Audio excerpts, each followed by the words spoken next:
শেখ হাসিনা ক্ষমতা থাকতে মাস পর 10 কেজি চাল ভ্যালু পাইছে, এখন 2 কেজি দিয়েও কেউ ঠেঙ্গাবে না। পারবে না তো কি? শেখ হাসিনা চলে আসবে, দোয়া করেন আল্লাহর কাছে। প্রতিবন্ধী ভাতা পাই না, মানুষের পরে এত জুলুম দেওয়া ভালো না। আপনার বর্ষ ভাতা বন্ধ করে দিছে। হ্যাঁ, প্রধানমন্ত্রী এই দেশে আসুক, আবার শাসন চালাক। কেন বলাই গেছে দুঃখ নাই, কিন্তু দেশের মানুষ সামনে আগামী দিনে কান্ত হইব। যারা মানুষ পিটিয়ে হত্যা পারে তাদেরকে যদি কোন চেয়ারে বসানো হয় তাহলে তারা সেই চেয়ার চিবিয়ে চিবিয়ে খেয়ে ফেলবে।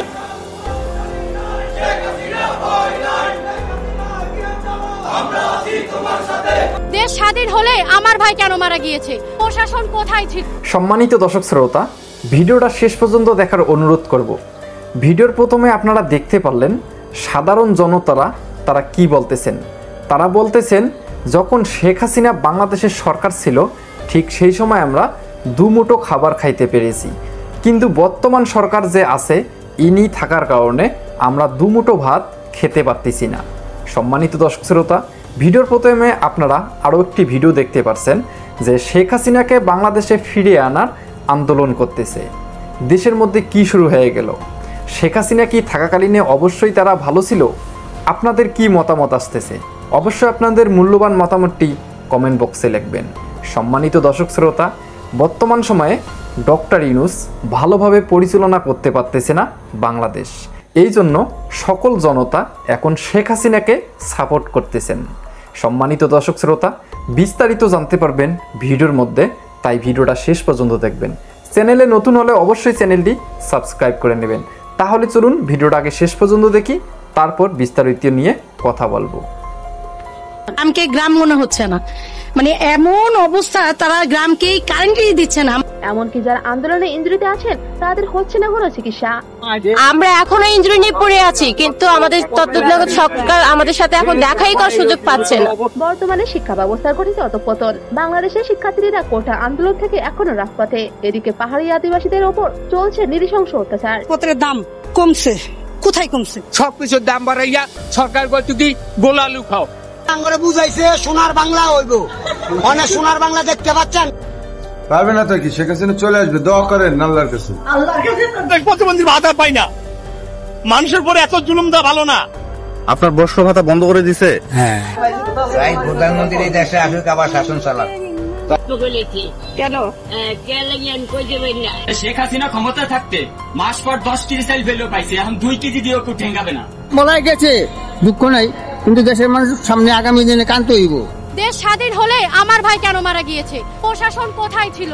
যারা মানুষ পিটিয়ে হত্যা পারে তাদেরকে যদি কোন চেয়ারে বসানো হয় তাহলে তারা সেই চেয়ার চিবিয়ে চিবিয়ে খেয়ে ফেলবে।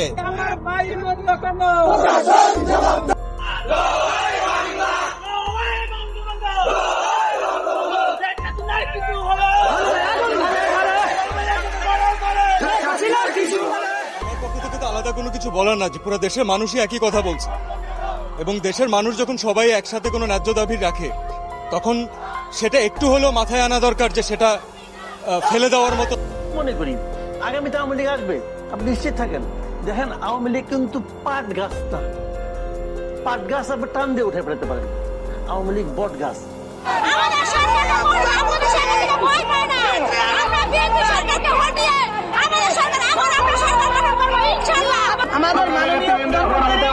আমাদের নেত্রী লড়াই আমরা চাই, আর আমরা যতদিন বেঁচে আছি লড়াই আমরা চাই। শেখ হাসিনার দেশে আনবো আনবো আনবো আনবো আনবো। আমরা সেনাপ্রধান মহোদয়কে বলছি যে ডিজিএফআই এর গুন্ডামি বন্ধ করেন, এনএসআই এর গুন্ডামি বন্ধ করেন। সেনা অফিসারদের এই তদন্ত করার নামে ভাইস চ্যান্সেলর অ্যাপয়েন্ট হবে, সেখানে আপনার ডিজিএফআই এর লাগবে কেন? ক্লিয়ারেন্স সার্টিফিকেট লাগবে কেন? আপনি কে? গোয়েন্দা সংস্থার সার্টিফিকেট দিয়ে কেন ভাইস চ্যান্সেলর হইতে হবে? It is not your business. এটা একটা সিভিল অ্যাডমিনিস্ট্রেশনের ব্যাপার। সিভিল অ্যাডমিনিস্ট্রেশন দেখবে তাকে ভিসি করা যায় কি যায় না। একটা বিষয় হচ্ছে যে রয়টারের সাথে দেওয়া সাক্ষাৎকারটা আমরা আসলে বাংলায় পড়েছি, আমি আসলে ইংরেজিতে মূল ইন্টারভিউটা পড়লে বুঝতে পারতাম যে আসলে উনি কি বোঝাতে চেয়েছেন।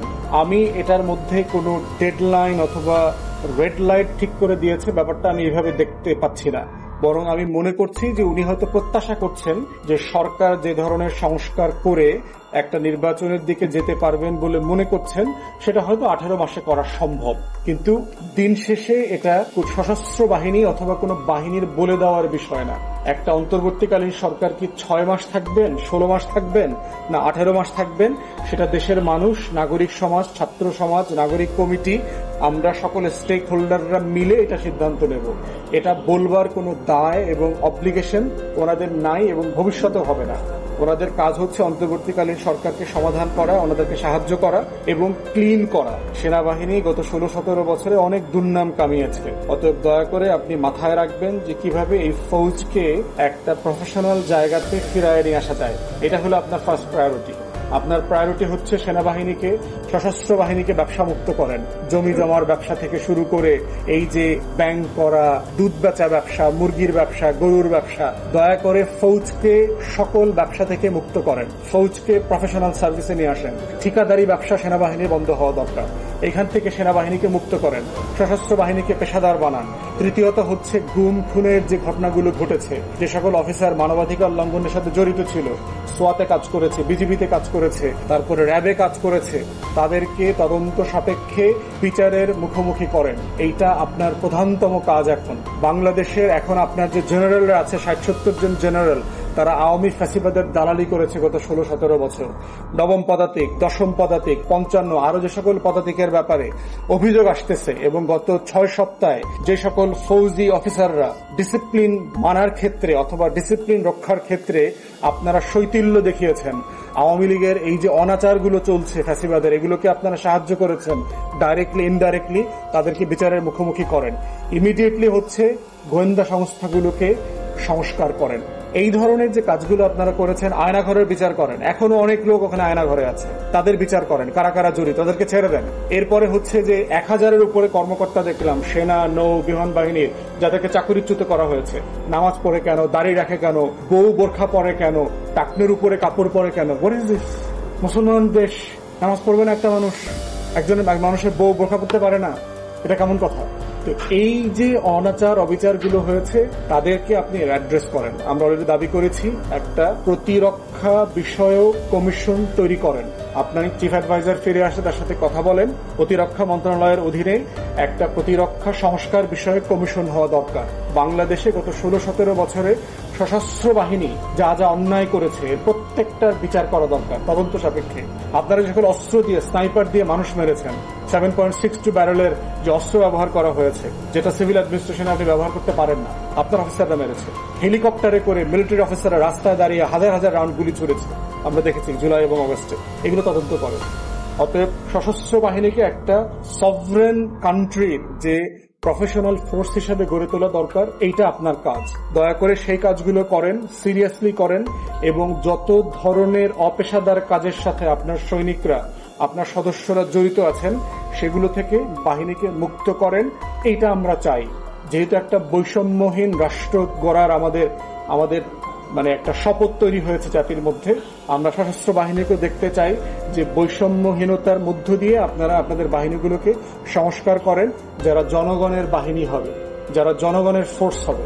রাওয়া ক্লাবকে রিফর্ম করেন, যে এর আগে যেটা দেখেছি যে রাওয়াটা যেভাবে একটা অবসরপ্রাপ্ত পেশাদার অফিসারদের যে ক্লাব ছিল, সেটাকে দখল করা হয়েছে, সেটাকে নিয়ন্ত্রণ করবার চেষ্টা করা হয়েছে, সেগুলো থেকে ফিরায় নিয়ে আসেন।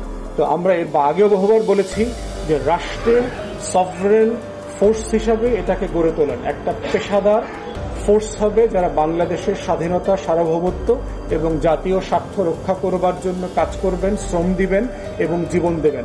তাহলে দেশবাসীও আপনাদের পাশে থাকবে। ধন্যবাদ। সম্মানিত দর্শক শ্রোতা, আমি প্রথমেই বলে নিচ্ছি যে আসলে কি আপনারা শেখ হাসিনাকে চাচ্ছেন কিনা, আপনার মতে কি বলতেছে, অবশ্যই আপনার মতামতটি কমেন্ট বক্সে লিখবেন। আপনারা ভিডিওর মধ্যে দেখতে পারলেন যে যারা দিনমজুরি কাজ করে, যারা একেবারে গরিব, তারা কি বক্তব্য দিচ্ছেন। তারা বলতেছেন শেখ হাসিনা থাকাকালীনে আমরা দুমুঠো খেতে পারছি, কিন্তু এখন আমরা খেতে পারছি না। ঠিক এই সময় এসে তারা বক্তব্য দিচ্ছেন যে শেখ হাসিনাই আমাদের ভালো ছিল। সম্মানিত দর্শক শ্রোতা, তারা মনে করছিল শেখ হাসিনা যদি সরকার থেকে পদত্যাগ করে অন্য একজন সরকার আসে, তাহলে হয়তোবা আমরা একটু সুখে থাকতে পারবো। আমরা বর্তমান যা সুখে আছি, এর থেকে হয়তোবা আরও একটু বেশি সুখের মধ্যে থাকতে পারবো। কিন্তু সুখের পরিবর্তে তারা কষ্ট ভোগ করতেছে। সম্মানিত দর্শক শ্রোতা, আপনারা তো ভিডিওর মধ্যেই দেখতে পারলেন যে বর্তমান বাংলাদেশের কি অবস্থা। সম্মানিত দর্শক শ্রোতা, এরকম আপডেট ভিডিও পেতে চ্যানেলটি অবশ্যই সাবস্ক্রাইব করে নেবেন। তবে ডক্টর ইউনূস যদি বাংলাদেশের প্রধানমন্ত্রী হিসেবে থাকে তাহলে কি আমাদের বাংলাদেশ এইভাবেই চলবে, নাকি আপনারা শেখ হাসিনাকে চাচ্ছেন? অবশ্যই আপনার মতামতটি কমেন্ট বক্সে লিখবেন। তো ধন্যবাদ সকলকে, নেক্সট ভিডিওতে দেখা হবে। আল্লাহ হাফেজ।